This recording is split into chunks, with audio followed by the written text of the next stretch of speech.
Rapaziada, nesse processo de fritura, na demissão do Felipe Luiz, o Rodrigo Caio, que chegou agora, já falou sobre toda essa situação e o vazamento aí das informações do Flamengo, né?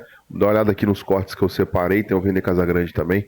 Vamos ver aqui essas informações do Flamengo, que não para de pipocar sobre essa situação do Felipe Luiz, do Rodrigo Caio aqui, olha só. Vou explicar para vocês. Todo técnico que foi demitido do Flamengo, todos os técnicos, de 2019 para cá, o processo começou assim. Vazam escalação, daqui a pouco começam a vazar vários bastidores, e começaram a vazar vários bastidores, várias coisas, e vai se fazendo uma crise ali em volta do treinador, vai se colocando um clima ruim para o treinador. O Felipe tem ido para a coletiva de imprensa muito nervoso. Ele tem falado coisas na coletiva de imprensa que ele não pode falar. Como, por exemplo, ontem, na minha concepção, ele errou feio em expor o Matheus Gonçalves como ele expôs. Ele falou que o jogador é anárquico. Tipo assim, joga bagunçado, não respeita a tática. Foi basicamente isso que ele falou do garoto, cara, que tá vindo da base, é uma joia, é um jogador que, beleza, ontem entrou, talvez não tenha entrado bem, mas entrou querendo correr, entrou querendo fazer alguma coisa. Ele não pode falar que o cara entrou num comportamento anárquico, acho que foi anárquico, né, de anarquia, né, de bagunça, de sistema bagunçado. Ele não pode falar isso.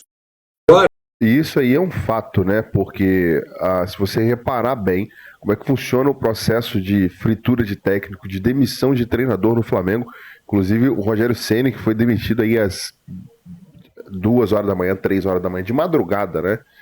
O Rogério Ceni soube pela internet, pela imprensa, por vazamento que tinha sido demitido, né?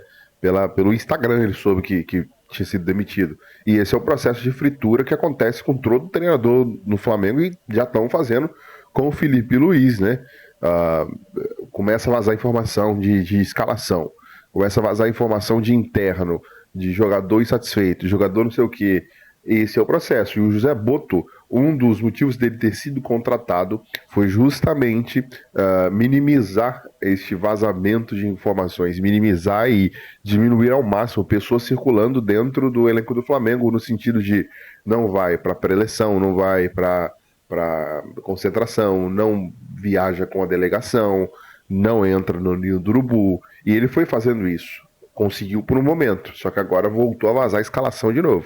Felipe Luiz ontem bem irritado, bem chateado com o vazamento de informações aí no Flamengo, né? Bom, e o Rodrigo Caio, esse é o processo de fritura que acontece no Flamengo, não tem jeito, né? Vamos dar uma olhada aqui no Rodrigo Caio com o Benja. Olha só. Está te surpreendendo ou para você é zero novidade? Não, zero novidade. O Felipe sempre foi um treinador dentro de campo, cara. Sempre foi? Sempre foi. Sempre foi. Sempre enxergou o jogo diferente. Há uns 3 meses atrás, eu falei assim, lá na CNN, eu acho que o Felipe Luiz será o próximo treinador da seleção. Sim. Não falei agora, eu acho que ele vai ser. Por quê? Porque querem um treinador europeu, não querem? Sim. Ele é europeu. É o perfil. Ele não é brasileiro. Não. Futebolisticamente, ele não é brasileiro. O cara foi criado totalmente na Europa. E é brasileiro porque é nascido aqui. É. E a gente vê o Flamengo jogar. Você vê, pós Jorge Jesus, no Flamengo, ninguém deu certo lá. Todo mundo reclamou, o Renato, o Rogério, o Sampaoli, Vitor Pereira. O único que a torcida acalmou e não fala mais do Jorge Jesus é o Felipe. É o Felipe Luiz. E o Felipe teve a cereja do bolo, eu acho. Que ele veio pro Flamengo e pegou um treinador europeu, né? Meu irmãozão é treinador, cara. O Felipe é Você fala direto com o Felipe? Falo bastante com ele, cara. A gente tem uma relação bem bacana. A gente sempre conversou muito sobre futebol, né? Esse programa, só para você entender, foi gravado antes do Rodrigo Caio acertar a sua volta para o Flamengo, né? Agora vamos dar uma olhada aqui no Vene Casagrande também, com as informações destes bastidores aí do Flamengo. Olha só. Antes de mais nada, ontem eu gravei o meu vídeo de pós-jogo, após retornar do Maracanã, antes de assistir a entrevista coletiva do técnico Felipe Luiz. Depois eu tive o trabalho, obviamente, de assistir, faz parte do meu trabalho, enquanto jantava e tal, fiquei analisando palavra por palavra do treinador rubro-negro após o empate em 0-0 com o Botafogo. E vou te falar, gente, eu sou um cara que eu já elogiei muito o Felipe Luiz em entrevista coletiva e acho que ele é sempre muito sincero. E na entrevista de pós-jogo contra o Botafogo, eu senti a entrevista pesada, a energia pesada. nitidamente, porque eu gosto de fazer leitura corporal também, você vê o Felipe Luiz cansado, estressado, você vê até a fisionomia dele, como já mudou desde quando ele assumiu o comando técnico. Agora ele tá com cara de treinador, sabe? Cabisbaixo, com olheira, frustrado, senti ele muito frustrado, e eu acho até que ele se sentiu, de certo modo, pressionado. E ele não se sai bem quando ele se sente pressionado. Parece que ele tem dificuldade em ouvir críticas das perguntas dos jornalistas, embora muitas perguntas eu não concorde muito, mas enfim, o jornalista está ali, ele pergunta o que ele bem entendeu, o que ele enxergou do jogo, e o treinador responde se quiser. E ontem eu senti ele botando mais, digamos, na conta dos jogadores o desempenho ruim, dando a entender até que ele faz de tudo para que os jogadores possam performar da melhor maneira possível e que o resto não depende dele.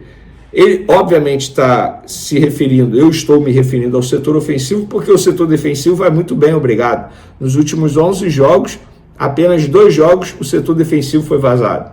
Contra o Cruzeiro, contra o Central Córdoba, se eu não me engano. É isso mesmo.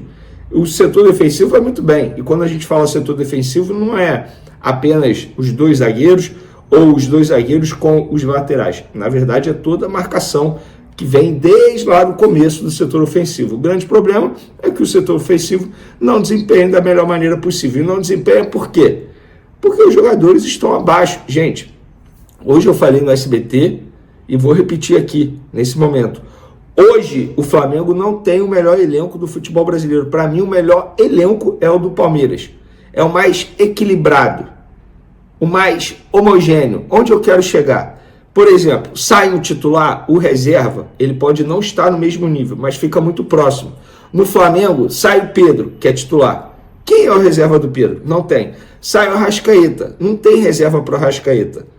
Sai o Wesley, vai entrar o Varela, que embora faça boas partidas, mas está longe de ser do nível do Wesley. Sai o Alexandre, vai entrar o Ayrton Lucas, mas muito longe do Alexandre. Vamos lá. Sai o Léo Ortiz, entra o Danilo. Sai o Léo Pereira, vai entrar quem? O jovem João Vitor? O Pulgar, por exemplo, não tem substituto. E agora eu vou chegar na próxima informação, a informação principal desse vídeo. Sai o De La Cruz, vai entrar quem? E por que eu estou falando isso? Porque o De La Cruz, com uma entorse no joelho, está fora de pelo menos os 2 próximos jogos do Flamengo, contra o Botafogo da Paraíba e contra o Palmeiras no domingo. Não preocupa para o Super Mundial, e eu vou ler aqui a nota oficial do Flamengo sobre o De La Cruz. Boletim de imprensa.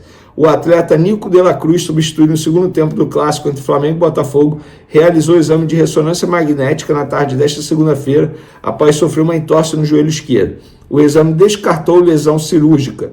O jogador já iniciou o tratamento com o departamento médico do clube. Por isso eu falei na minha introdução, copo meio cheio, copo meio vazio. Copo meio cheio, ainda bem que não vai precisar passar por cirurgia.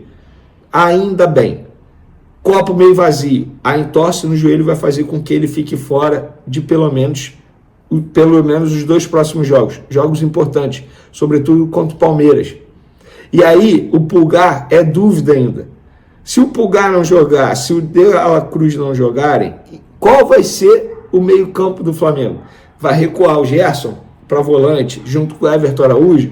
Vai botar o Léo Ortiz de primeiro volante? É por isso que eu falo, o elenco do Flamengo hoje é desequilibrado.